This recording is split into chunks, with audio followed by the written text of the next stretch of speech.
I am so sorry guys. पता नहीं ये जूम का शायद लिमिटेड एक्सेस था, इस वजह से वो बंद हो गया था एकदम। Let other people also join. दो लोग और थे हमारे साथ में, Jatin and one girl, Sneha I guess. Sonam, okay.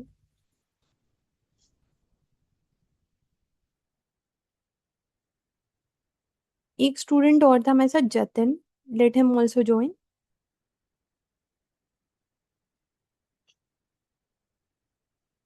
तो अभी तक आप लोग मुझे ये बताओ कि फर्स्ट स्टेप में जिसको दिक्कत थी उसको पता लग गया ना कि कॉन्सेप्चुअल क्लैरिटी में आपको कहाँ काम करना है।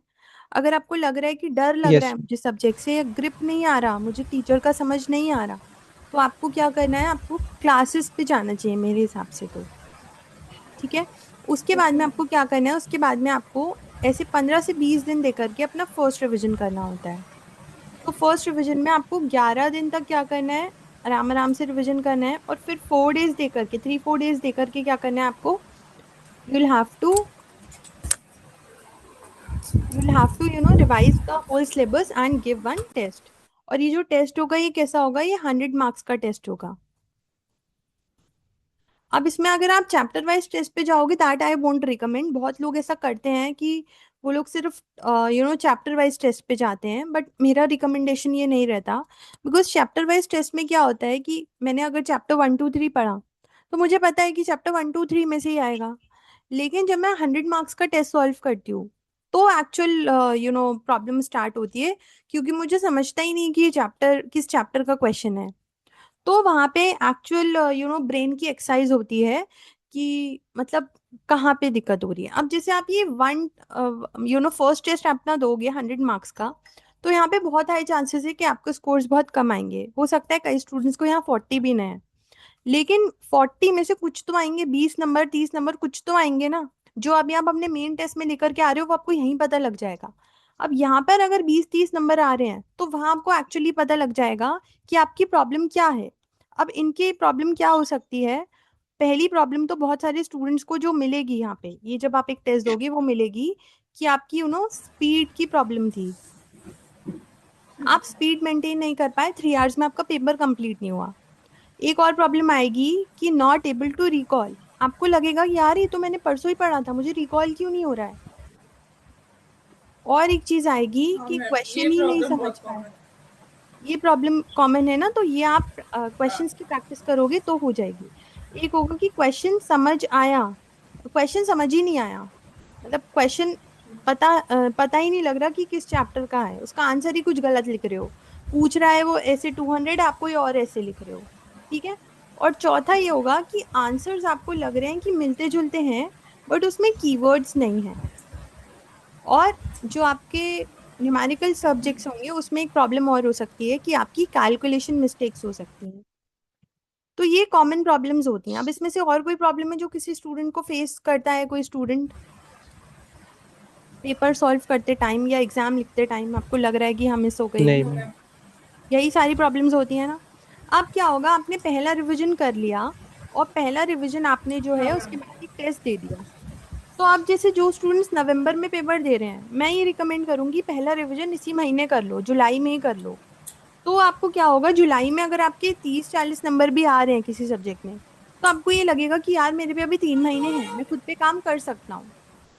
अगर आपको लग रहा है कि आप इतना टाइम नहीं दे पा रहे हो, मतलब 30-40 नंबर के बाद में भी अगर आपको लग रहा है कि मतलब जैसे सितंबर अटेम्प्ट वाले हैं और जुलाई मंथ में अगर आपके 30-40 नंबर आ रहे हैं, तो फिर आपको ये सोचने की जरूरत है कि क्या आपको सितंबर अटेम्प्ट में जाना चाहिए या जनवरी में डिफर करना चाहिए। बट अगर आप नवंबर दे रहे हो, मतलब फाइनल वाले तो नवंबर ही देंगे, तो आप इजीली जुलाई में अपना फर्स्ट ऐसे करके दे सकते हो और उसके बाद आप नवंबर ही टारगेट कर सकते हो। But if you are a student of C intermediate, और अभी ये फर्स्ट रिवीजन करने के बाद आपकी सिचुएशन ऐसी रहती है कि मतलब इतने ही यस मैम। मार्क्स आपके स्कोर हो रहे हैं, तो फिर यू हैव टू रीथिंक कि मुझे सितंबर देना है या नहीं देना। ठीक है।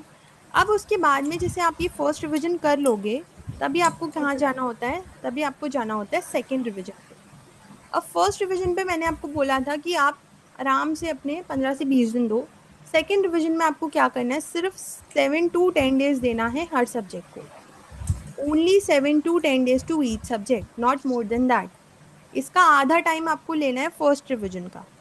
तो आपको इसमें भी 1 सब्जेक्ट अ डे ही पढ़ना है, 1 सब्जेक्ट अ डे पढ़ना है। अब इन 7 दिन में again what you have to do is कि आपने जैसे 5 दिन या 6 दिन में कोई सब्जेक्ट का रिवीजन कंप्लीट कर लिया, और उसके बाद में आप क्या कर रहे हो, उसके बाद में आप 2 दिन दे करके पूरा सब्जेक्ट फिर से रिवाइज कर रहे हो। और उसके बाद में आप क्या कर रहे हो, उसके बाद में आप उसका सेकंड टेस्ट दे रहे हो। This is again going to be 100 marks. And मैं ये गारंटी देती हूँ कि अगर आपका फर्स्ट स्टेप बिल्कुल क्लियर था, फर्स्ट रिवीजन बहुत अच्छा था, सेकंड रिवीजन अच्छे से हो गया था, तो ये जब आप ये 100 मार्क्स का टेस्ट देते हो, तो अगर आपके फर्स्ट रिवीजन में 30 मार्क्स आए थे ना, तो इस रिवीजन में 50 मार्क्स तो गारंटेड आएंगे। और अगर 40s में स्कोर किया था आपने फर्स्ट रिवीजन में, तो इस सेकंड रिवीजन करके देखना आप 60 मार्क्स जरूर आएंगे आपके सेकंड रिवीजन में। फिर उसके बाद आपको क्या करना होता है, फिर उसके बाद में आपको अपने सब्सिक्वेंट रिवीजन जैसा भी आप पे टाइम होता है आपको प्लान करना होता है। जैसे थर्ड रिवीजन में आपको क्या करना होगा, थर्ड रिवीजन में आप 5 दिन दो हर सब्जेक्ट को, 5 days पर सब्जेक्ट। अब इसमें क्या करो, 3 दिन रिवीजन करो, 2 दिन में टेस्ट दो। मतलब 2 दिन का मतलब ये हुआ कि 3 दिन में पूरा हमने वैसे कर लिया, फिर 2 दिन में पूरा रिवाइज करके दिया। और उसके थर्ड रिवीजन के बाद में आपको क्या करना है, हर सब्जेक्ट को 2.5 days या फिर 3 days ऐसे करके देना है। और मतलब आपको क्या करना है, एक तरह से टारगेट करना है कि ज्यादा से ज्यादा, Sonam specially in your situation, आपके पास में ऐसी सिचुएशन आपकी है कि आपके सारे सब्जेक्ट्स प्रिपेयर्ड हैं, फर्स्ट स्टेप आपका क्लियर्ड है एक तरह से। तो अब आपको क्या करना है ना, हर सब्जेक्ट को, जैसे अभी आप you are in C inter right, तो अभी आप क्या करो, Sonam am I audible to you?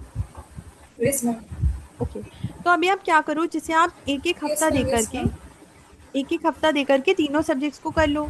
7-8 दिन में आप आराम से कर लोगे रिवीजन, क्योंकि अभी आपने पढ़ा था मई में ही। तो उसके बाद में फिर क्या करो, जैसे आपने 7 days फर्स्ट रिवीजन दे दिया, फिर आप सेकंड रिवीजन कितना करोगे, 4 से 5 दिन ही दोगे। अगर आपको लग रहा है उससे कम टाइम में भी मेरा रिवीजन हो रहा है, तो आप वो भी कर सकते हो।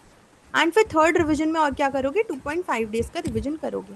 अगर आप ये 2.5 days का रिवीजन पहले ही वीक में कर लोगे, एग्जाम मंथ्स के पहले वीक्स में ही कर लोगे, तो फिर वो जो 1.5 डे मिलेगा ना, उसमें बहुत आराम से आप लोग क्या कर सकते हो, मतलब रिवीजन कर सकते हो।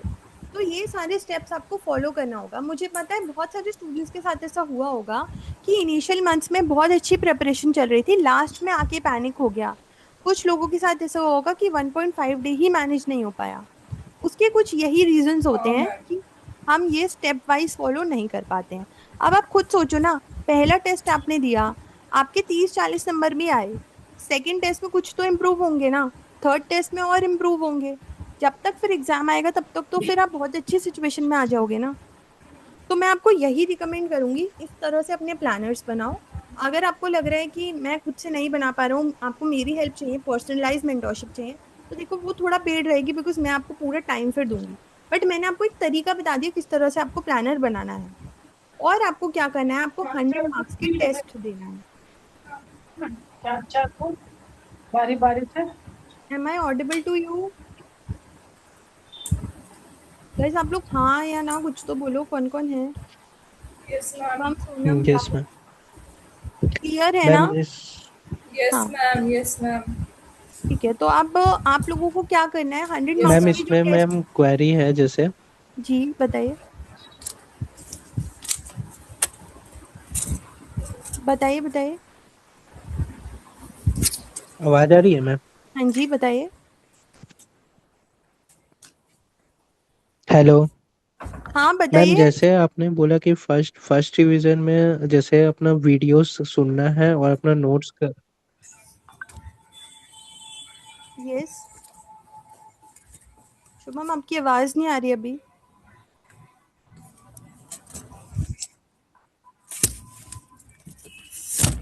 शुभम।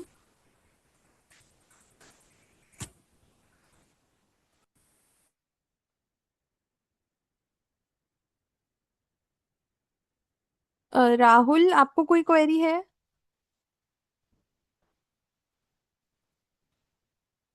ये शुभम। नो मैम, बस मैं ये चाह रहा था कि प्रैक्टिकल एक सब्जेक्ट साथ में चले तो। देखो राहुल, आप अगर प्रैक्टिकल और थ्योरी मिक्स करते हो हेलो। ना, ये शुभम अभी मैं आपसे बात करती हूँ, अभी एक्चुअली आप चले गए थे तो राहुल बात करने लगे थे। अभी मैं आती हूँ आपके पास। हाँ जी राहुल बताइए। Okay ma'am. राहुल हाँ बताइए। बस ये बोल रहा था कि प्रैक्टिकल सब्जेक्ट साथ में लेके चले, एक प्रैक्टिकल और एक थ्योरी। देखो हेलो। एक प्रैक्टिकल एक थ्योरी में वही रहता है कि आप टारगेट्स ठीक से कंप्लीट नहीं कर पाते हो। अगर आपको बहुत ये हो रहा है कि मुझे थ्योरी करनी ही चाहिए, तो मैं आपको ये रिकमेंड करूंगी कि 1 घंटा दिन में निकालो बस थ्योरी को। बाकी आप अगर 10 घंटे पढ़ाई कर रहे हो, 8-9 घंटे फिर उस सब्जेक्ट को ही दो जिसका आपने टारगेट करा है। बिकॉज अगर आप दो सब्जेक्ट्स लेकर के चलोगे ना, तो जो मैंने आपको टाइमलाइन दी है कि आपको 15 दिन में 10 दिन में एक सब्जेक्ट का रिवीजन करना है, एक हफ्ते में रिवीजन करना है, वो नहीं हो पाएगा। वो नहीं हो पाएगा तो माइंड वो प्रेशर ही नहीं फील करेगा। Because ultimate hmm. प्रेशर कब आता है? एग्जाम से, जब हमें पता होता है अरे 4 दिन बचे हैं एग्जाम को, 3 दिन बचे हैं एग्जाम को, अकाउंट्स का पेपर है पहले दिन, सपोज 2 को आपका पेपर है 2 सितंबर को, तो क्या आप बाकी सब्जेक्ट्स के बारे में सोचोगे या वो 4 दिन डेडिकेटेडली अकाउंट्स को दोगे? तो मैं ये चाहती हूँ कि वो प्रेशर जो आप तब फील करो, वो प्रेशर एग्जाम के 2 महीने पहले से ही फील करना स्टार्ट कर दो, जिससे तब तक आपका माइंड ट्रेन हो जाए। बिकॉज मुझे पता है ये चीज़, मुझे खुद लगती है, जब जब एग्जाम की डेट पास आने वाली होती है यार, कुछ दिन और मिल जाते तो मैं ये कर लेती। तो मैं ये चाहती हूँ ये जो मतलब फीलिंग है कि कुछ दिन बाद पेपर फिर से देने को मिल जाता है या कुछ दिन तक डेट खिसक जाती है एग्जाम की, वो चीज़ आप पहले ही फील कर लो।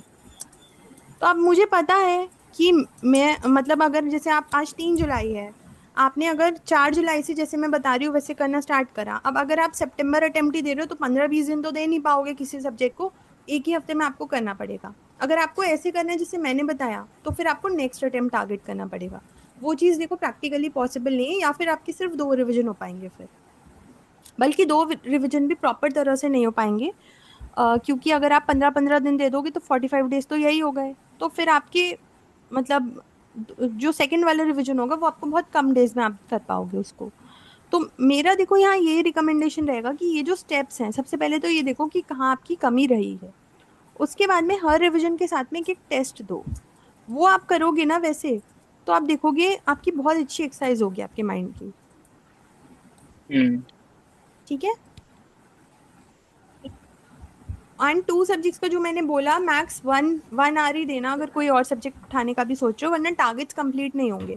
अब अगर कोई चीज़ मैं महीना भर तक पढ़ रही हूँ, तो फिर मैं अपने माइंड से कैसे एक्सपेक्ट करूंगी कि वो मुझे 4 दिन में सारे रिकॉल करा दे। लेकिन कोई चीज़ मैंने अगर 10 दिन पहले पढ़ी है, तो फिर मैं डेफिनेटली एक्सपेक्ट कर सकती हूँ कि मुझे लास्ट में जो मैंने पढ़ा है वो टॉपिक्स तो मुझे याद रहेंगे ही, और जो मैंने सबसे पहले पढ़े होंगे पहले 5-6 दिन में, वो मेरे को एक बार ब्रशअप करने पड़ेंगे, है ना?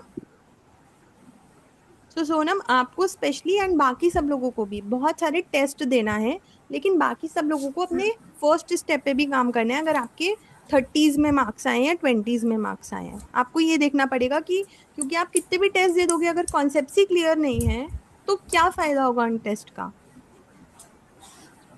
राइट? इसके लिए हम लोगों ने एक मैंने टेस्ट टेस्ट तो सीरीज भी मैम दिए थे, स्टार्ट लेकिन करी। जनरली वो चैप्टर वाइज दिए थे, वैसे कोई टेस्ट नहीं। नहीं सोनम, आप 100 मार्क्स की टेस्ट दो, वो आपकी बहुत हेल्प करेगा।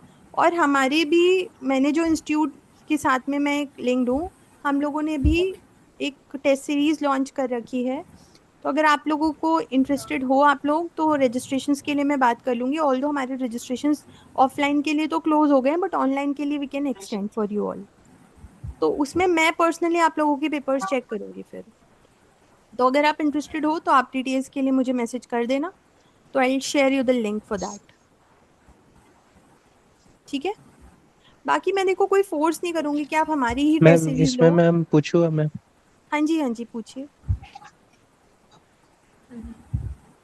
ये शुभम। हाँ, जैसे मैम आपने जैसे फर्स्ट डिवीजन में बताया कि पहले वीडियोस देखो, और मैम जैसे आपने फर्स्ट डिवीजन में बताया कि पहले आप अपना वीडियोस देखो और उसको अपना पहले नोट सामने रखो और क्वेश्चंस देखो। जैसे मैं आकाश कंडोई का देखा मैंने वीडियो, सपोज ओके। उनका क्लास का पहले सॉल्यूशन देखा सर कैसे बनाए, उसके बाद वीडियो स्टॉप करके मेरे को उसके बाद देखना है कि मैम।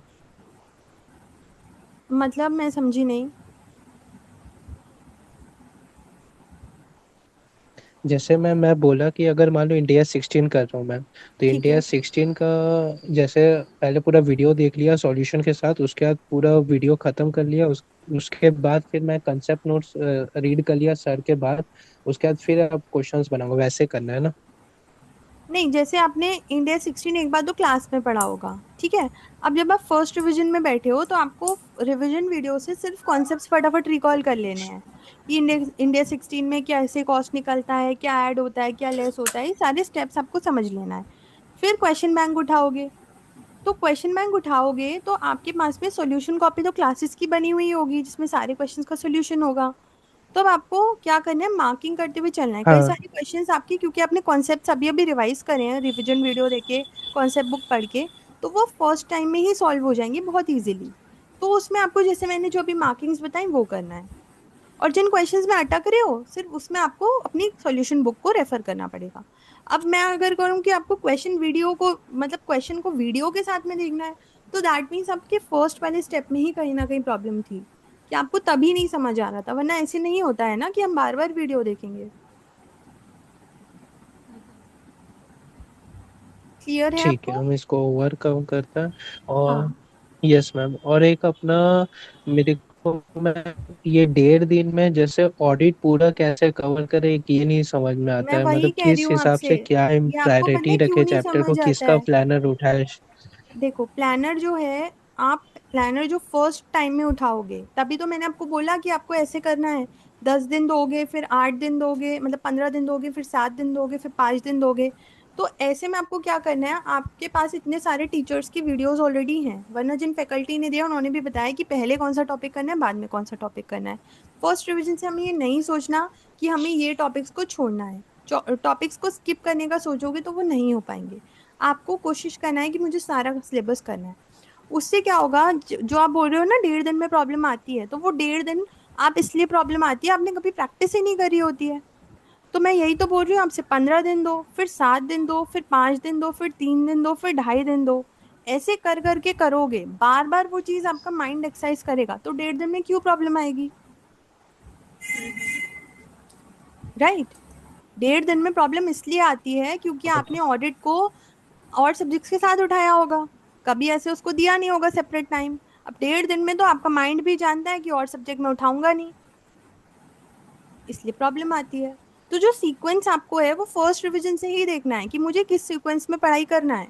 वो आपको प्लानर लास्ट मंथ में नहीं देखना है किसी का भी। जैसे ऑडिट में आपको मैं बताऊं, आपको सबसे पहले क्या करना है, सबसे पहले आपको डायरेक्ट चैप्टर्स करना है। उसके बाद आपको प्रोफेशनल एथिक्स उठाना है। फिर आपको स्पेशल कैटेगरी स्टैंडर्ड्स उठाना है, और उसके बाद में आपको नॉर्मल वाले स्टैंडर्ड्स उठाना है। इस तरह से आपको करना है। तो यही सीक्वेंस आपका फर्स्ट रिवीजन से स्टार्ट हो जाना चाहिए। और ठीक है।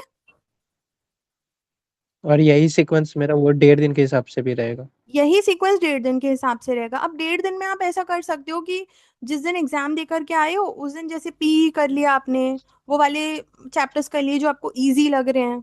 तो वो चीज, क्योंकि आप उस दिन थके हुए होते हो, फिर नेक्स्ट दिन सुबह से आपने फिर फ्रेश अपने टॉपिक्स उठा लिए। तो जो आपको सीक्वेंस, तभी तो मैं बोल रही हूँ टेस्ट दो, टेस्ट दो हर रिवीजन के बाद। टेस्ट दोगे तो माइंड को पता होगा कि ऐसे ऐसे मुझे पेपर सॉल्व करने हैं। मैंने सारे पेपर्स भी सॉल्व करवा रखे हैं सीए फाइनल ऑडिट के, तो अपने चैनल पे पड़े हुए हैं मेरे पास एग्जाम पेपर्स। अभी मैं और पेपर्स भी लेकर के आऊंगी। तो आप टेस्ट सीरीज दो, आप लोग किसी की भी ओके ले लो, मैम। मैं ये नहीं कह रही कि मेरे से ही परचेज करो, किसी की भी ले लो। बट पेड वाली लोगे तो आपको एक डिसिप्लिन रहेगा कि पैसा गया है भैया, देना है। ठीक है। कोई और क्वेरी है किसी की? ठीक अदरवाइज है I ma'am. Will end the session. Ma'am thank you so much. मेरे को है मैम एक लास्ट है, जैसे अब इसके लिए मैम क्या मैम अपना एटम अभी डेफर करूँ नवंबर वाला कि मई में जाऊँ सिंगल ग्रुप, कि वही आप नहीं समझ में आ सीए रहा। फाइनल में हो ना, तो अभी नवंबर में टाइम है, तो आप एक ग्रुप नवंबर में आराम से दे सकते हो। बट अगर आपको लग रहा है कि क्लासेस लेना है तो फिर आपको देखना पड़ेगा। आपको लग रहा है आपको क्लासेस लेना है? ओके मैम, लग तो नहीं रहा क्योंकि रिवीजन वीडियो से हमको कंसेप्ट रिकॉल हो जाता है, शायद मेरा प्रैक्टिस में कमी है और एक बार कंसेप्ट हम अच्छे से पढ़े नहीं होंगे उसके कारण देखो, हमको मैं ये दिक्कत हो रहा है, रिकमेंड क्योंकि करूंगी, अगर आप कंडोई से हमको क्लासेस पे समझ में आ नहीं जा जाता रहे है। हो ना, तो आप 14 दिन दो, 14-15 दिन दो उस सब्जेक्ट को। और उसको अच्छे से रिवीजन वीडियो देख के क्वेश्चंस की प्रैक्टिस करो। फिर एक टेस्ट लिख करके देखो। फिर उस टेस्ट के मार्क्स पे देखो। अगर आपको लग रहा है 40 भी नहीं बन रहा है मेरा, तो फिर आप डेफर करने का सोच सकते हो, वरना डेफर करने का आई वोंट रिकमेंड। अगर लगे टाइम कम है तो कोई एक सब्जेक्ट की ही तैयारी कर लेना, बट डेफर मत करना अटेम्प्ट। बाकी मैं सेशंस अभी और कंडक्ट करूंगी। हो सकता है कि मैं ओके मैम। नेक्स्ट वीक फिर से लेकर के आऊँ संडे में या किसी दिन, तो फिर हम और बात करेंगे। बट जो भी स्टूडेंट्स आज कनेक्टेड थे, आई वांट यू ऑल कि आप लोग मुझे अपडेट्स दो कि कैसी आपकी प्रोग्रेस रही है, क्या आपने सोचा है। टेस्ट सीरीज अगर मेरे साथ ज्वाइन करना है तो मुझे मैसेज करना। ठीक है? Okay ma'am. Okay, thank you so much guys for joining. I am ending the meeting. Thank you. ठीक है ma'am. Thank you ma'am. Thank you ma'am.